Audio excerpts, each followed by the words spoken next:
En seulement 3 films, Quentin Tarantino s'est taillé une place de choix dans le petit monde cinéphile des années 90.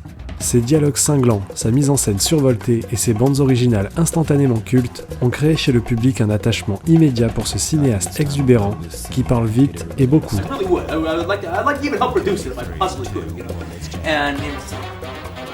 Dans la première partie de cette rétrospective, que je vous invite à découvrir si ce n'est pas déjà fait, nous nous sommes penchés sur la narration déconstruite, chère à l'auteur, mais aussi sur son utilisation particulière de la musique, de la violence, et sur son approche du cinéma résolument postmoderne. Dans cette seconde partie, nous allons voir comment et pourquoi ces notions seront véritablement exacerbées dans ses films suivants. On va continuer d'analyser son style, sa manière de faire des films, en essayant de respecter une certaine chronologie, même si cela peut s'avérer compliqué tant ces films ont tendance à se répondre les uns aux autres. Évidemment, il y aura des spoilers, mais n'oubliez pas que dans un film, l'important ce n'est pas tant l'histoire, mais la manière de la raconter.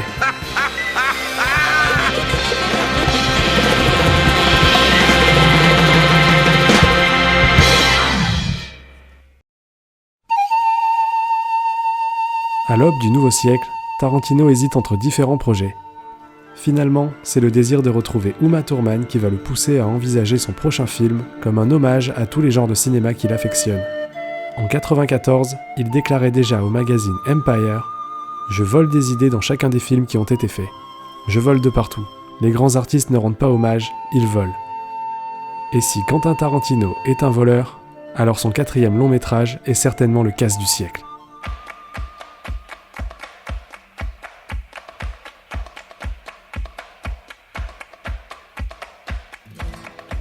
Déjà, à l'époque de Pulp Fiction, Tarantino et l'actrice Uma Thurman évoquaient le désir de concrétiser une histoire de vengeance.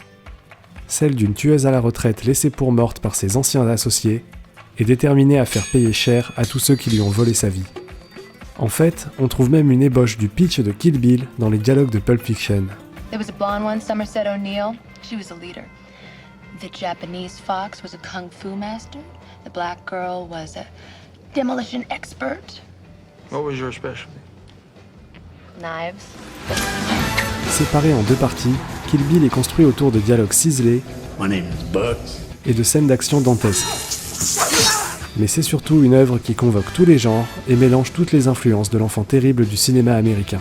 C'est un cocktail cinématographique improbable qui fait cohabiter le western, américain ou italien, avec le cinéma oriental, les films de kung-fu ou le shambara, en citant à l'occasion le giallo, le film de zombies, les films d'animation, les films de yakuza. Tarantino compare sa démarche à celle de Steven Spielberg et George Lucas sur la saga Indiana Jones. I think Kill Bill has the same relationship with 70s grindhouse cinema that Raiders of the Lost Ark had with 1940s and the late 30s movie serials.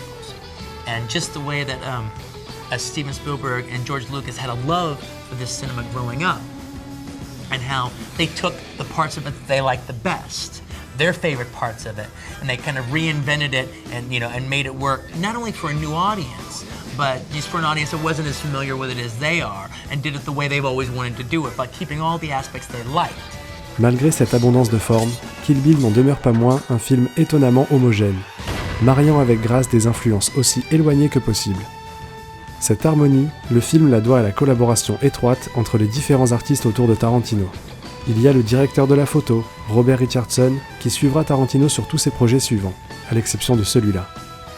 Richardson agit comme un véritable caméléon de l'image, recréant par sa lumière le style et l'ambiance des films cités par Tarantino. Il y a aussi le producteur du Wu-Tang Clan, le musicien Reza, qui officie en tant que compositeur pour la première fois dans un film de Tarantino. Mais fidèle à son habitude, le cinéaste va surtout compiler, avec l'aide de Reza, une multitude d'ambiances musicales, allant des compositions de Ennio Morricone au surf rock japonais, oui, en passant par la musique de Blaxploitation, le style mariachi, et en utilisant des virgules musicales bien poussiéreuses. Car même dans ses bruitages, Kill Bill fait preuve d'un soin particulier. Dans certaines séquences, les effets sonores côtoient même parfois le cartoon. Et pour assembler ce patchwork d'univers visuel et sonore, Tarantino fait appel comme à chaque fois à sa fidèle monteuse, Sally Menke. Pour échapper à l'interventionnisme des frères Weinstein, ses producteurs, Tarantino délocalisera le montage du film dans des chambres d'hôtel, où en compagnie de Sally, ils vont fabriquer le film au son des coups de feu et des coups de sabre. Analyser Kill Bill s'avère être un exercice compliqué. Il faudrait déjà savoir par quelle boule prendre. Alors commençons par le début. Le volume 1 s'ouvre sur le logo de la Shaw Brothers, la légendaire société de production de films d'arts martiaux. Lui succède ensuite un carton vintage emprunté aux vieilles salles de cinoche américaines, suivi d'un proverbe Klingon. Toutes ces influences mélangées en début de film, c'est la note d'intention de Kill Bill, en même temps qu'un avertissement. Attention, vous entrez dans une zone où tous les moyens sont bons pour faire du cinéma. On utilise des ralentis, des flashbacks. Pour changer d'univers, on franchit une porte, et pour éviter la censure, on passe au noir et blanc, en pleine séquence d'action, avant de revenir à la couleur en clignant des yeux. Quand le personnage est fait prisonnier, on peut même s'autoriser à resserrer le cadre, en changeant le format du film, afin de mieux faire ressentir le sentiment d'oppression qu'exercent ses entraves sur le personnage d'Uma Thurman. Mais au-delà de ses partis pris graphiques et de mise en scène, le récit de Kill Bill est tout aussi galvanisant. Le film démarre par le meurtre de la mariée, un plan fixe sur le personnage d'Uma Thurman, soulignant par la plongée le destin tragique qui va s'abattre sur elle. Avant de mourir, elle avoue à son bourreau, Bill, qu'il est le père de l'enfant qu'elle porte.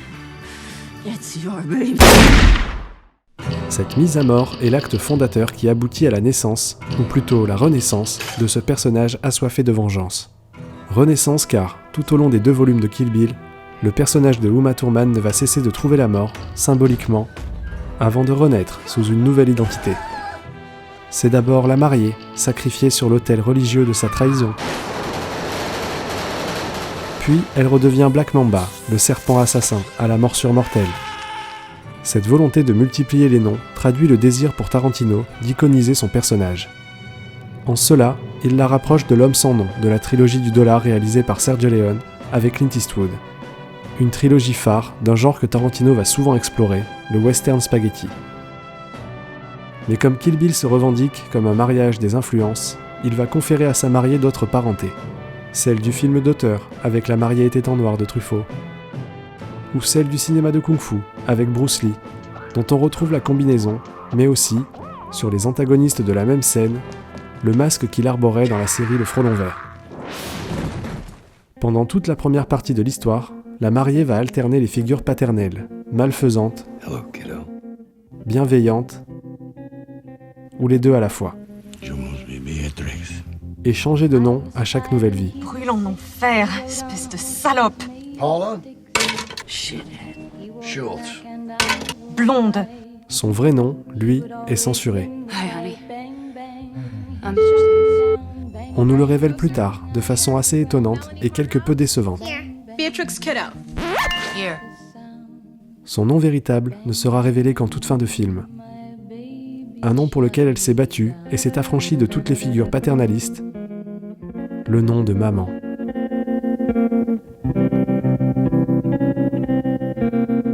Tout au long des 2 volumes de Kill Bill, la mariée devient un personnage de cinéma à part entière, traversant les films comme des tableaux. Elle est tour à tour héroïne de blaxploitation, de rape and revenge, de films de sabre japonais ou de kung-fu, ou encore héroïne de western, avant qu'enfin, elle puisse s'extraire du film afin d'en regarder un avec sa fille. Kill Bill est une œuvre somme, la résultante d'une cinéphilie fertile passée à la moulinette de son auteur. Mais au-delà de cette avalanche de références, au-delà de ses scènes d'action exaltantes et de ses personnages cultes, Kill Bill est une porte ouverte sur l'amour du cinéma. Une invitation à voyager à travers les films, à travers les époques, les origines et les genres. C'est un témoignage de la force de cet art, qui est rarement mieux servi que par les artistes qu'il aime profondément. Comme souvent chez Tarantino, les choix de casting ne sont jamais anodins. En choisissant tel ou tel comédien, il convoque aussi leurs carrières respectives. David Carradine incarne Bill, l'antithèse de son personnage dans la série Kung Fu. Like Kane in Kung Fu. Sonny Chiba reprend le rôle de Hattori Hanzo, qu'il a déjà joué dans la série Shadow Warriors. Daryl Hannah refait sa petite crise d'épilepsie de Blade Runner. Il y a même Michael Parks et Gordon Liu, qui se voient confier 2 rôles distincts d'un volume à l'autre. Et bien sûr, on retrouve quelques vieux amis. Mais si Tarantino est le père de Kill Bill, elle en est indubitablement la mère. Pour son rôle de la mariée, Uma Thurman va apprendre un peu de japonais, Konnichiwa? s'entraîner au maniement du sabre, prendre des cours de kung-fu, de voltige. Elle partage même la parenté de son personnage avec l'auteur. Ce n'est que des années après la sortie du film, en plein cœur de l'affaire Weinstein, que l'actrice confiera à quel point le tournage de Kill Bill fut un calvaire. Sollicitée par le producteur Harvey Weinstein, qui tentera de l'agresser à plusieurs reprises, la comédienne sera humiliée sur le tournage. Tarantino insistera pour l'étrangler lui-même avec une chaîne dans cette scène-là, et pour lui cracher dessus dans cette autre scène, avant de l'encourager à foncer à toute allure au volant d'un véhicule en mauvais état. L'accident qui en résultera vaudra à Uma Thurman des séquelles pour les années à venir, alors qu'elle prend ses distances avec le cinéaste et ses producteurs. Tarantino, lui, avait peut-être trouvé l'idée de son prochain film.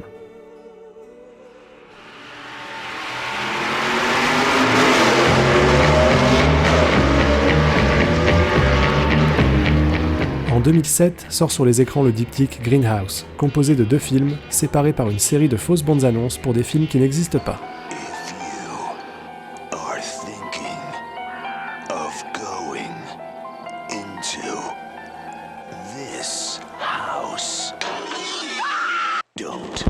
Avec son ami Robert Rodriguez, Tarantino conçoit ce projet comme un hommage aux salles de cinéma Greenhouse. Dans les années 60 et 70, les cinémas Greenhouse diffusaient majoritairement des films d'exploitation à petit budget, en général les uns à la suite des autres, et dans des versions remontées. Le 5e film de Tarantino, Boulevard de la Mort, en version originale, fait donc suite à Planète Terreur, le film de zombies très série B de son pote Robert Rodriguez, dans lequel il tient un rôle peu ragoûtant.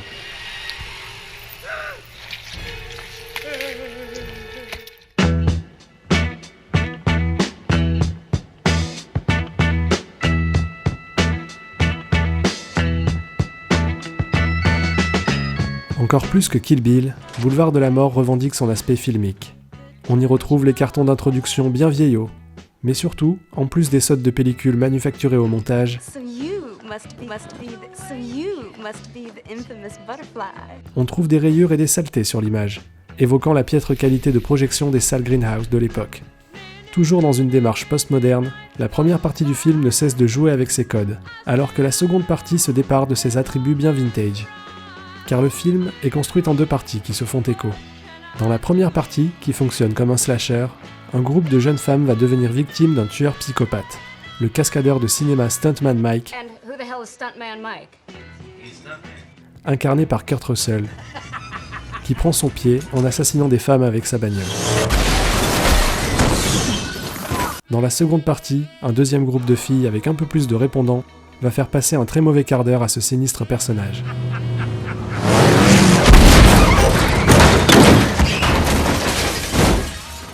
Avec Boulevard de la Mort, Tarantino libère ses fétichismes. Son désormais célèbre fétichisme des pieds, évidemment. Mais aussi son obsession pour les vieux formats, le vinyle, la pellicule, et sa totale vénération pour le cinéma. Ici, on trouve des affiches de cinéma dans tous les coins. On parle de films.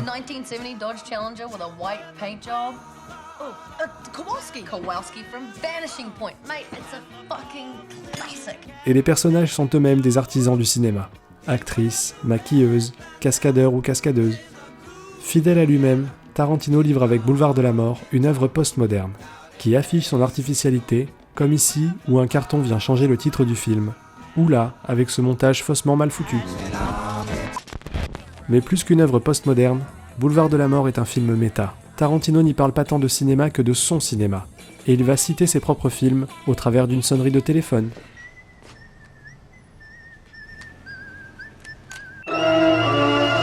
D'une couleur de voiture, ou d'un logo. Mais il y a aussi la présence de Michael Parks, qui reprend son rôle de Texas Ranger, et la présence de Zoe Bell, la doublure cascade de Uma Thurman dans Kill Bill, qui joue ici son propre rôle. Dans la mise en scène aussi, il y a des piqûres de rappel, comme ce plan circulaire autour d'une discussion dans un diner, qui évoque la première séquence de Reservoir Dogs. Tarantino, qui a l'habitude de construire ses films autour de ses références, décide de se citer lui-même.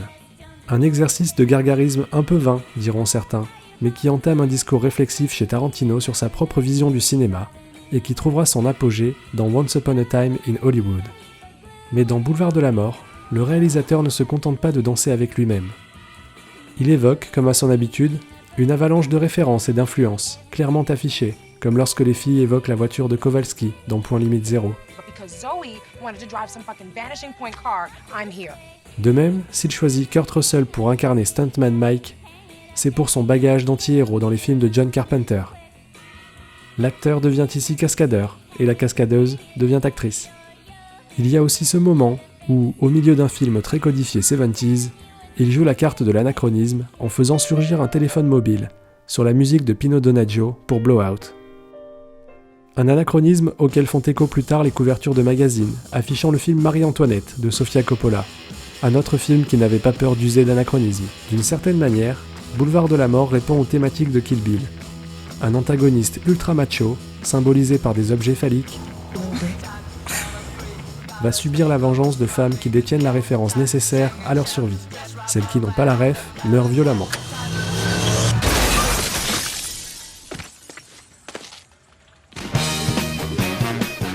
Avec ces deux derniers films, le cinéma de Tarantino devient autoréflexif.